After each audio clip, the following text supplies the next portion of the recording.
नमस्कार मित्रों, SSP RTM knowledge is power के चैनल पर आप सभी का वित्तीय वर्ष 2023-24 की इस प्रथम दिवस पर स्वागत है। मित्रों, जैसा कि कहा जाता है, अर्थ ही वह धुरी है जिसके चारों तरफ यह जगत घूमता है।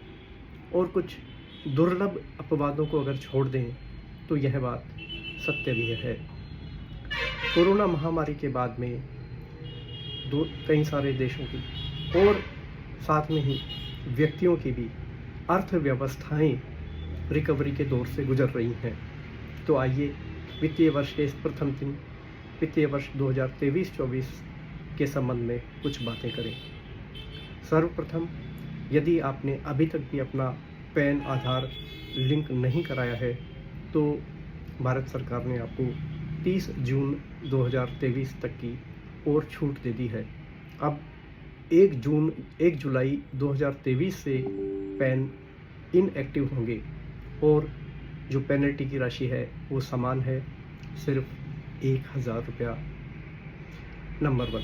नंबर 2, यदि आप वरिष्ठ नागरिक हैं अर्थात आपकी आयु 60 वर्ष या उससे अधिक है तो अब आप सीनियर सिटीजन सेविंग स्कीम में 30 लाख रुपए तक अपनी धनराशि जमा कराकर 8% का ब्याज प्राप्त कर सकते हैं।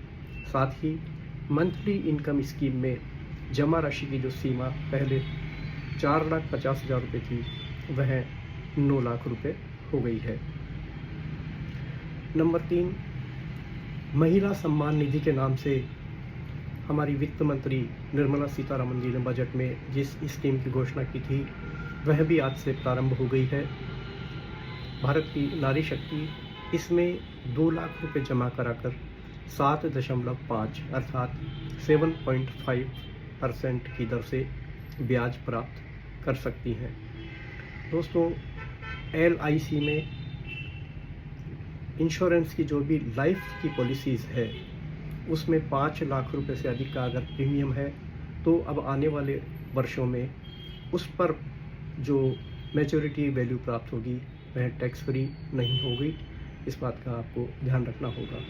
साथ ही म्यूचुअल फंड्स की जो डेट स्कीम है उन पर भी अब टैक्स की कोई छूट प्राप्त नहीं हो सकेगी।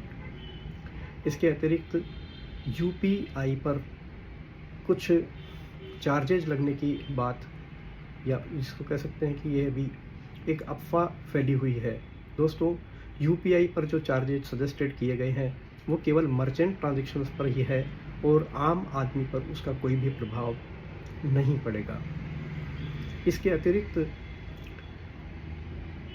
प्राइवेट कर्मचारी जो नॉन गवर्नमेंट ऑर्गेनाइजेशंस में जो प्राइवेट कर्मचारी हैं उनको लीव एनकैशमेंट की जो छूट 2002 से जिसकी राशि बढ़ाई नहीं गई थी कभी भी, वो 3 लाख रुपए ही थी, उसको इस बार के बजट में जो कि जिसका प्रभाव आज से शुरू हो गया है उसको बढ़ाकर 25 लाख रुपए तक कर दिया गया है।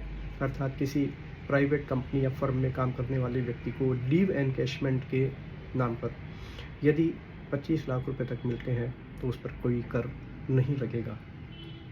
मित्रों, आप जितना ज़्यादा टैक्स देते हैं उसका अर्थ है कि आप उतनी ही ज़्यादा अर्निंग करते हैं।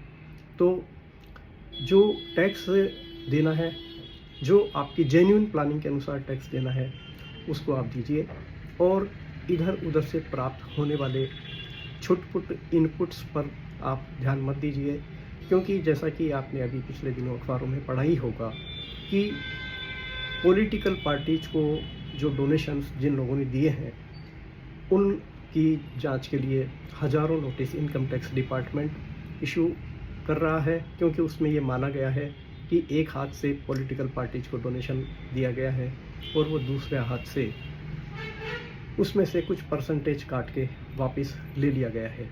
तो जो अनएथिकल मीन्स आप अपने कर बचत के लिए मत अपनाइए, क्योंकि अगर आप ज़्यादा कर देते हैं तो इसका अर्थ है कि आप ज़्यादा कमाते हैं, आप ज़्यादा खुशकिस्मत हैं। भारतीय परंपरा में धर्म, अर्थ, काम और मोक्ष 4 पुरुषार्थ बताए गए हैं। तो अर्थ भी एक पुरुषार्थ उसमें माना गया है। आप सभी के लिए यह आने वाला वर्ष अत्यंत मंगलमय और समृद्धि से भरा हुआ हो, इसी कामना के साथ नमस्कार।